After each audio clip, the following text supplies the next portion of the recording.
Hello and welcome to episode 2 of Champion the Game Art. I am delighted to be joined by someone who's not expecting my next comment, but Boxy Arty joins us. And for reference of how I met Boxy Arty, he was someone that I met through Retro Revisit. And the story of me and Retro Revisit is when I first met him, I was annoyed, not because he was a bad person or a bad creator. He was what I was like, but more handsome, more articulate, and better. And then Boxy Arty came along and just completely blew it out of the water. So here we are. Boxy Arty, welcome. How are you? You've set this podcast up for major disappointment. You've really put me on a pedestal there. Everyone's going to be really disappointed by the end of it. That's so kind. Thank you. That was so lovely. But no, I have to say thank you, Marv, for starting this, but also doing what you do on TikTok. And I listened to you and Atomic yesterday, and you talk about the worry of kind of starting a channel and worrying about the toxic kind of nature of the internet and how this community just kind of completely proved us all wrong. And I think what you're doing and what everyone else is doing is phenomenal, and the kind of love and support that everyone has is fantastic. And we kind of say that if Coach Marv makes a video about you, you've got the Coach Marv stamp of approval, so you know you've sort of made it somewhat. So I love that that's stuck somehow. I don't know why, but it has. it Because so many has. people make videos that are like, go and follow so and so or whatever. And it's like, well, if that Coach Marv thing sticks, then it can stick. I've It's got no, stuck. I've got no cachet whatsoever. But if it does stick, that's good for me. It's already Um, stuck. good. So we start with creator origins as we do all the time, and just give us a brief background into why you started TikTok, why you started content in the first place, what your sort of niche is, and about who you are. Yeah, sure. So I've always gained from when I was very young. I started on Super Nintendo when I was about 4 and always had a love of gaming, but I suppose I didn't really take it very seriously until I was kind of in my early 20s when I thought, you know what, I can maybe do something a little bit more with this, but I didn't really know how to get into it. And I wasn't brave enough to start a YouTube channel. And I applied for a ton of jobs, including What Culture Gaming. Do you know them on YouTube? I know them very well. I actually was sorry to cut you off. I actually did a Oh, brief. I've done like 5 articles on their site. This was amazing. lockdown times, yeah. So I know them very, very well. Yeah, so I always tried to find a way into it. And I applied for loads of magazines and stuff back in the day, but couldn't really crack into it. And I think nowadays they kind of say, unless you've got a bit of a public kind of profile, like on social media and things, it's quite important if you want to get involved. And TikTok was just something that I thought, let's give it a go. And weirdly, for me, I know seem quite confident and stuff online, but I actually have very bad anxiety, and I was very, very nervous about going on there and kind of showing my face and talking. So for a really long time, I didn't do any of that. And the name Boxy Arty came because I thought I'd found the gap in the market of talking about video game box art. And then when I started it, I realized that was complete nonsense because there's tons and millions of videos out there about it. But I did that for a long time, and I just kind of pulled out things on the collection and just said, oh, check this out. This is quite cool. And then since then, I kind of ran out of ideas with around box art. So I started doing a little bit more, um, plucked up the bravery to talk and then eventually show my face. And I guess you can kind of say I've just been throwing shit at the wall since then and just seeing what sticks. Am I allowed to swear on this, by the way? Yeah, yeah. I mean, you already have done, but yeah, of course you are. Yeah, yeah, of course you are. Wonderful. I'm at home. So yeah, I trying to dabble in a few things. I think what kind of took off a little bit was the top 10 list that I started doing, where I kind of describe things quite colorfully with vulgar vocabulary, and that seemed to click with a few people. And I love doing those, but they just take so long to do and trying to get the content and things. So I don't do as many as I used to. Um, and then other than that, there's like game reviews, and I sometimes try, and I use that word very forcefully with underlines and italics and quotation marks, try and be funny.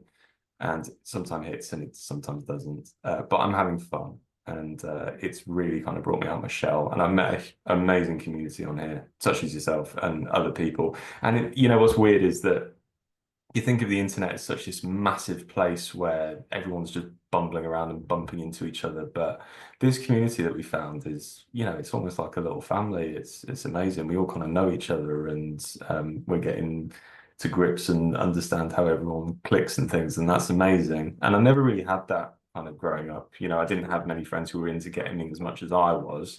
So trying to find the people to talk about the stuff that we're all really passionate about was quite tough, but this has been fantastic. So I'm loving every minute, and it's been really good for me. I think it's a common thread we've all kind of found where like I'm not really a people that listen to this. I am sorry, my voice is pretty monotone, but it's one of those things where it doesn't really matter if you are who you are and you're authentic with it. People do gravitate towards that, no matter the numbers, no matter the heights or whatever you try and reach. People will resonate with you in some way, and you find people that are like-minded, and I think that's been amazing. Yeah, And I'm glad you absolutely. mentioned about your top 10 list, because I want to just highlight that real quick. My favorite thing you do is you've got and this is a purely positive comment, you're quite dry. Is that fair? Yeah. Yeah, because me too. And I love the fact when you just you got a massive stack of games sat there, and you do your lives, and you get little clips of that's amazing to me, because you can sort of rattle off these soliloquies and these wonderfully deep, rich reviews of games that not many can do, I don't think. So there's kind of a niche that you've already created for yourself in an already saturated market, if that makes any kind of sense. Yeah, I mean, like I like that people think I'm dry and stuff because that is my sense of humor, and it doesn't work for everybody, And I've had a few people kind of say like, "Mate, I don't get this." And it's like, fair enough. It's all kind of subjective and stuff. But yeah, I like putting the bleak kind of miserable tone on. Who wants to be happy, really? It's fun And the to. thing is, people don't get it, but we are happy. Well, we are, but it's fun to complain. Like It's fun sarcasm to. is fantastic, isn't it? Yeah, it's amazing. We're British, and Yeah. that's what we're built on, you know. So yeah, and you say about the lives and things, and more. I wish I could do more of those, but it's just finding the time in amongst work and family and everything. Mm. But yeah, I really like the game review side of things, and um, when I was trying to get into this kind of field, that was the kind of direction I wanted to take with it. But I don't think I'd be very well suited in a kind of professional setting where you have to be very mindful of what you talk about because I do like swearing. I do like the horrible similes and the horrible imagery and stuff like that. So Well, I would just finally say that I don't think that really matters anymore. I think everywhere you go now, there is that level of vulgarity allowed. So I'd say crack on with it personally. Talking of potential vulgarity, you have very strong, very valid, and what the phrase is, but opinions, let's say. So we move on to hot takes and solid debates. Have you got any hot takes from me you want to throw in my direction and I can come back at with, or do you want to have me spew one at you? you got time for both. So I Oh, want to by all hear. means, mate, crack on. By all means. Well, first of all, thank you so much for messaging me and saying that you agreed with me on my Kratos hot take, which I talked with Retro Revival about, because no one agrees with me about it. And even when I was recording it with him, I was like, I know there's people out there, and maybe they don't want to come out and say, but you were one of the fair few. And I was like, I knew it. There is people out there who don't like 2018 Kratos. So, but I'm not going to go into that one. So, I thought about this one, and this is one I put out on my channel, and I didn't think this one was bad at all because I put it at like the bottom spot. But so many people kicked off about it, and I wasn't too sure what the big deal was. But here we go. So I think Uncharted 4 is way too long. And when I say way too long, I mean about 6 to 7 hours too long. So, and I'm coming at this from a perspective of objectively, it's not a long game. It's like 16 hours or something like that, which in the grand scheme of things is barely anything. But for a single player campaign, which is pretty linear and is very story focused and has a kind of blueprint, combat, few obstacles, few puzzles, and things like that, I think it really outstays its welcome. And I think looking on the previous ones, the original trilogy, they're all really tight. And I know Uncharted 1 is a little bit of a mess, but Uncharted 2 is perfectly paced as far as I'm concerned. Uncharted 3 faffed about a little bit, but it didn't do too much of that. But Uncharted 4, in amongst all these amazing, phenomenal set pieces and character building and all that kind of thing, you've got this horrendous faffing about nature with it. Whether you're towing a truck for the 8th time up a muddy hill, or going into another combat encounter where there just isn't one needed, and doing all this flashbacks to when he was a child. And people say it's all character building or understanding about Drake and his relationship with his brother. Fair enough. But we're 4 games in now. I think most people kind of get who Drake is. And the slower moments, it's good to have a slow moment every now and then to kind of break up the action, but I think they just overdid it in that game. So have you just sat there and described Uncharted 4, or have you just described Last of Us Part 2?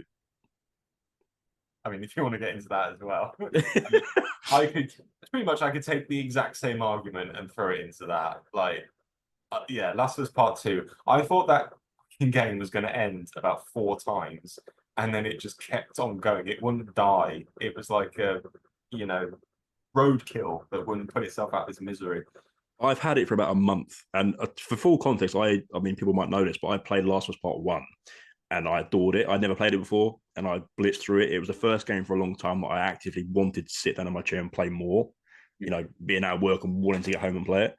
But Part 2 just seems so diluted and open for no reason, and I was like, I just can't be asked. There's no point of me playing this right now. I need to go away from it for a little while and miss it for a bit and come back. And that's why I think it matches your Uncharted 4 thing, because I've played Uncharted recently as well, and it does feel way too just needless. Yeah, and I think that's my argument. Needless. It's not heightening the experience or anything. It's just padding the game. And there is the argument that you can't have too much of a good thing, but at the same time, it is a story-focused game, and we are built around these high pressure, high adrenaline set pieces, and just battling about with. I mean, that truck can go fuck itself. I thought, why aren't we just walking?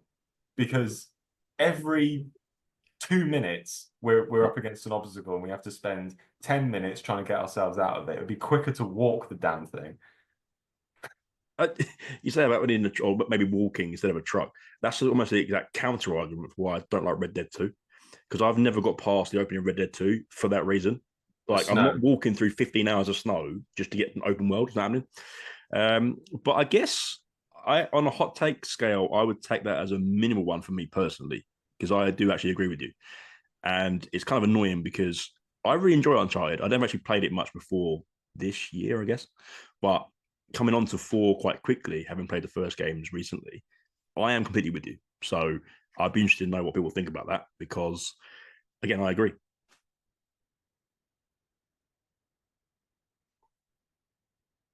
Is he still there?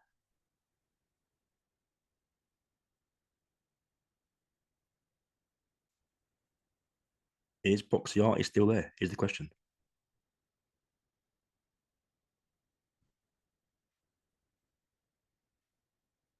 We're still recording. I can't see him moving. I can't see him talking.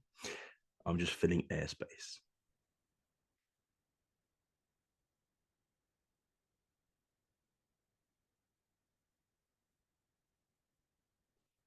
Oh, he's gone. Oh, no. Is he coming back again is the question.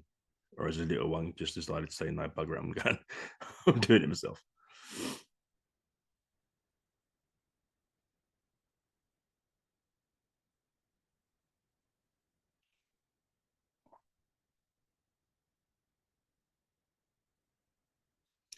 See who's put a message in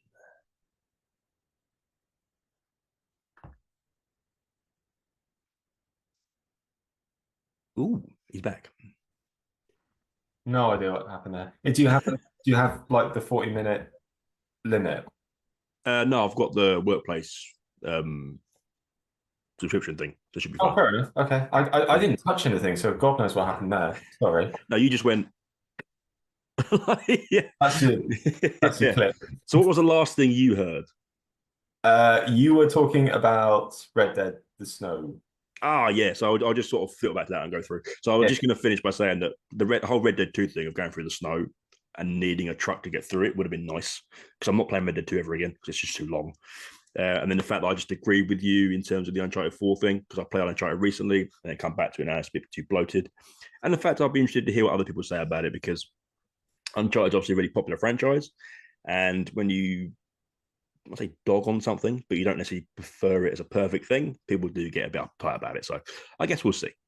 Yeah, I think that was my kind of confusion around it because I kind of said that I really liked the game, but people had a real issue when I said that 16 hours was too long. And I had people saying, "Oh, I've played Persona 5 for like 100 hours. What the hell are you talking about?" Like, yeah, but that's completely different. That's a JRPG. This is It's a contextual, right? It depends what you're playing. exactly, Yeah.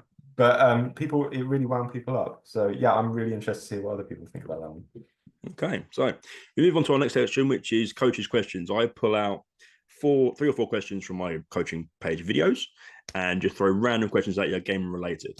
We will start with what is your favorite video game Easter egg? Ooh, that's a good one. You might need to edit out some of these long pauses.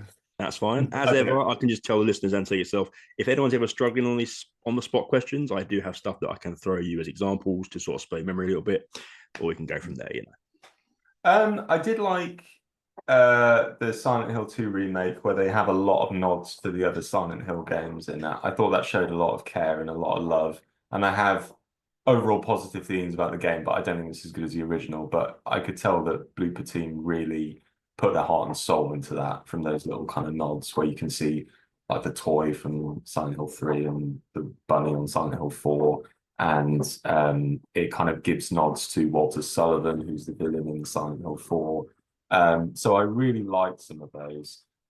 Call it an Easter egg, but there's the classic Metal Gear Solid 1 where you have to change ports on the Yeah. controllers, and when you have to look on the back of the box to get the code. I mean, that blew my mind back in the day. Is that the coolest thing in gaming ever? The back of the box code? It's got to be up there. I mean, it's a bit of a gimmick, but it is pretty cool. I mean, that's Hideo Kojima, just breaking the fourth wall, just trying to fuck with some heads. Yeah. I really like that. I think that's all I got for now. I mean, Dead Rising has tons of Easter eggs as well, and they're always good fun. But I think I'm gonna go with Silent Hill 2 remake, just because that's current. Yeah, I mean, I always fall back on. I don't even like the games. I probably shouldn't say that out loud, but I don't like the Batman games per se. But the whole is it Batman Origins when you've got the blast wall, but you got to use certain amount of grenades to get in between the wall to get his like Bat Cave thing. That's fantastic. Next one we've got which game made you the most emotional? Oh, you know what? I think my next list. I was just thinking about this, and I made a list in my phone about because I'm going to talk about saddest games. And for me, it's Spiritfarer. And I'm not massive on the actual gameplay side of things because it is a kind of life sim, Harvesty Moon, Stardew Valley kind of affair. But a cartoon character who's looking after animals who are so human and have real world problems really got to me for some reason. There's a hedgehog who's got dementia, and Christ, I nearly burst into tears when you had to send her off to. For those who don't know, you are a riverboat captain taking animals to the land of the dead, and you have to look after them, cook their favorite meals, help them with their unfinished business. And it's so colorful and so charming, and but it's a really dark story at its core. And every kind of few hours, you have to send one of your animal friends off to the afterlife, and everyone is like a huge punch in the face. It's so sad. But the one that really got me was the hedgehog who has dementia for the majority of the game. And then right at the end, when you're about to send her off, she remembers certain things. And that really got to me. It's a strange one, but yeah. I think the human emotion thing is always fun. Well, not fun, but it's always interesting to play with because my thing is always To the Moon. I'll always mention To the Moon. And for those who don't know what that is, please go and check it out. I won't spoil it, but please go check it out.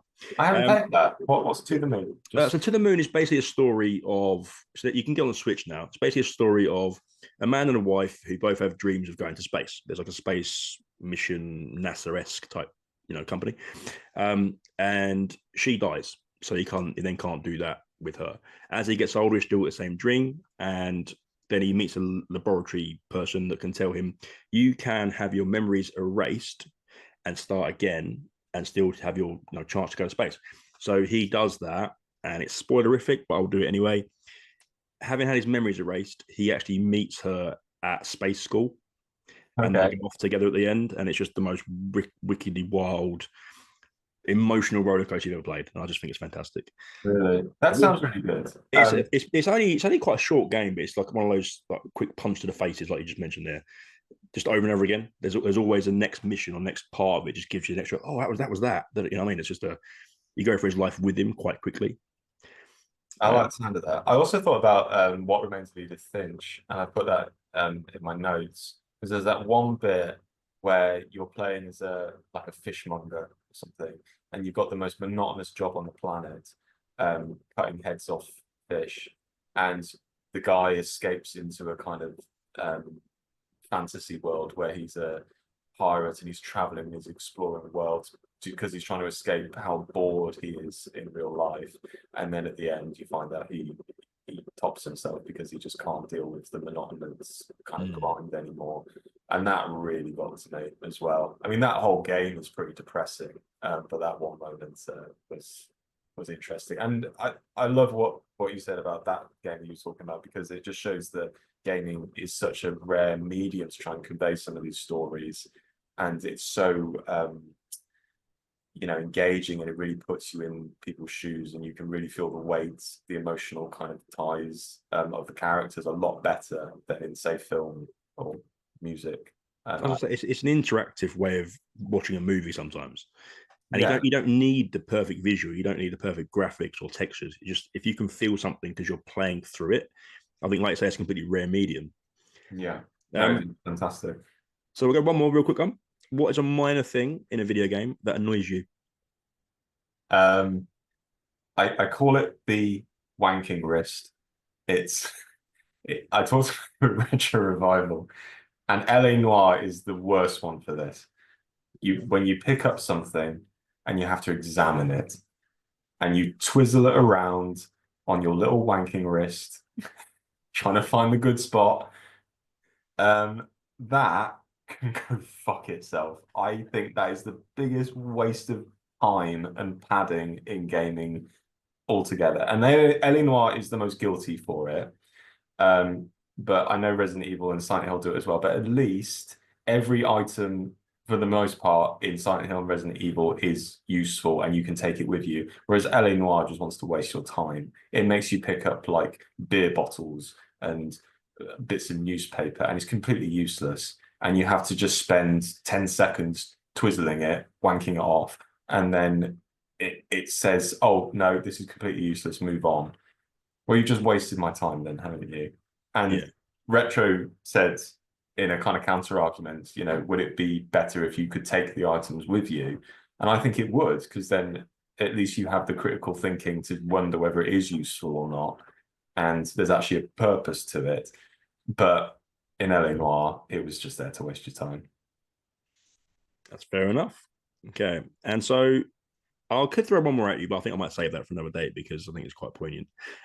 So final thing would be create a spotlight. This is your chance to outline the sort of creators you tend to follow, you engage with. You can name names if you want to, or you can sort of just mention the type of person that you would find interesting and why they're interesting to you. The Atomic Retro on the last one pretty much rattled off so many people, which I love to watch. And I'm not much of a collector really, but since joining TikTok and seeing how people build their collections, it's really got me into it a lot more. So him saying, Holly Retro, Video Game Viking, Levi, they're all fantastic. It's Frampton. I have to mention Retro Revival because we've got a really good thing going. We've got our own podcast, 37 Gamers. Even though we don't really like each other, we just bicker all the time. But no, I'm just joking. He's a really, really nice guy. Retro Revisit, as you said, I love his content. It's so wholesome, and I nearly burst into tears on one of his videos because he brings his family along for the ride, and He's just so passionate about what he does, and he's really got his whole family beside him, like enjoying it. And I love watching him. And he produces really high quality, really well thought out stuff as well. And I love that. Um, there's also like people who aren't really talking too much about gaming. I love Liam for the Record and Sam Vinyl and Games because they talk about LPs. And I never really was into vinyl or LPs before TikTok, but these guys have really opened my eyes to it all. Because one thing, the art is fantastic on the sleeves, but they just talk with so much passion and love for music. And I think that's what I really like. Just when someone is so committed and knows their stuff and just wants to share their strong love for something, I can really get behind that. There's tons more. Sleepy Cat Mama, because she's showing me that I know shit about gaming. She's pulling up stuff that I've never heard of, and I'm like, Jesus, never heard of that, but it looks cool. Retro Zazzy, oh God, who else? Mr. Shady, he's a really good musician as well. Cheddar Stink Twitch, he's got a fantastic name. He's really, Oh, that is an incredible name. it's an amazing name. He's got the best name as far as I'm concerned. Would But a name? Sorry to cut you off. Would a name draw like it would a piece of art, like let's say a vinyl or a CD in a shop? Would a name draw you to a page, or would you yeah, need to see a little bit of content first? I think if the name is as show-stopping as that, I've got to see what they're all about. 100%, 100%. And I think it's interesting you say about the type of content you like, because obviously you mentioned there about vinyls and about different kind of things. And I think it's important to mention that everyone that has engaging content to somebody does it because, like you say, they're passionate about it. So Yeah. my thing was always, I'm never going to not post what, how do I phrase this? I'm never going to post something I don't like, Mm. because otherwise, if I don't like it, then there's a very good chance no one else will, in my opinion. And Yeah, so whether you start off getting 2 views or 200 views or 2,000 views, just post something, just exactly. post it. And I think there's a lot of people on this app that have learned that along the way, me included. So I would Mm. encourage everyone to kind of follow that mantra. I would as well. And I'd say that if it worries you or concerns you, just putting yourself out your comfort zone, you're going to really love it, I think. And I think what you and Atomic spoke about, and what we kind of spoke about, you worry that the internet is this horrible place where it's just full of toxic people who just want to bully you and talk down to you and stuff. But I don't know about you, but I've been blown away by the amount of support, particularly on TikTok.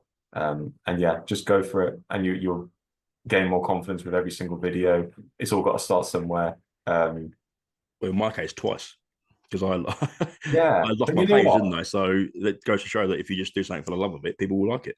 What a great story, though. You know, that shit happened to you, and what, you're back to where you were now in terms of. No, so I started in December 20, was it 23, I guess, and just posting for about the next year, and then November or maybe early December of the next year, um, I had an update on my phone, and so I won't bore you on the whole details, but basically I updated it and whatever, and it signed me out. So I'm making again, it gives me a completely random generated profile. But well, what is this rubbish? So essentially, I had to challenge TikTok and say, look, this is my email address, this is my account, this is a screen, everything. I'm not having it. Didn't believe me. I went through all the rigmarole trying to get all the loopholes done and everything. Nothing. So I ended up having to be on my laptop for 30 days because that was automatically signed in. But after 30 days, it would sign me out and I was done. So I was like, well, do I start a new page or do I give up basically? So I started a new page. I was inundated with so much love. It was insane. And then we're now back to just under 1K, I think now, Yeah. which And is what was wild. that like 4 months ago? 4 or 5 months Yeah, ago? this was turn of the year. So I would have been, I think I lost my page early December. Wow. Um, I've got That's about 200 followers just purely based off of like, let's go tomorrow, bang, done. Obviously, but there's still 1.5K missing, So, yeah. No, it yeah. was so great to see and get Mm. everyone behind and rallying the support. And that's what the internet should be used for, I think. Oh, a million percent. Yeah. I'm Um, I'm so glad you're nearly back to where you are, mate, because you yeah, so it sounds corny, but it's never about numbers for me, really. I've no. said this before, I say it again. If I post a video and it gets, say, let's say 100 views for a round thing, if it gets 100 views, I'd rather 100 views with 10 likes and 10 comments from the same people, because that means the 10 people that have liked it have felt, strong enough to actually post about it. Mm. That's engagement to me.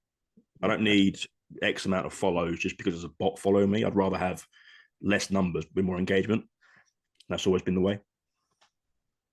But what we'll do, is we'll finish with you, as much as you can, plugging everything you do. You've mentioned 30 Something Gamers. Please go and follow that podcast. Your handle, your everything. Please plug yourself right this second. All right, mate. So I've got a little monster who's just come and said hello. Right, can I just finish this off? 2 seconds. Yeah. Okay. So plugging wise, so yeah, I'm on TikTok. That's my only place. At Boxy Arty. I don't post too often. You want to watch quickly? All right, well, should we go in the lounge quickly? Give me 2 seconds. No worries. No worries indeed. Come on.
Right, sorry.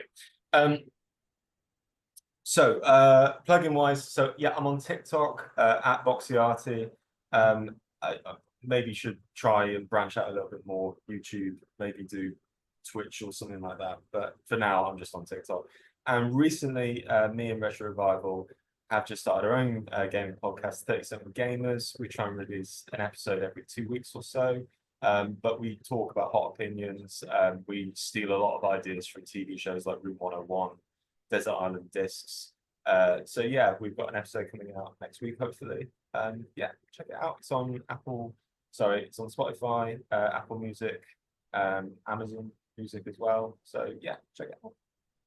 Absolutely amazing. Thank you for being on. I super appreciate it. I can't wait to hear people's responses to our takes and see what they come out with. But once again, thank you. I'll let you go. I know you got a little one that's trying to challenge your time there. But yeah, been amazing, and I can't thank you enough, mate. Thank you for that. No, thank you, mate. We'll wrap it up. This has been Champion the Gamer, and we'll see you all on the next one.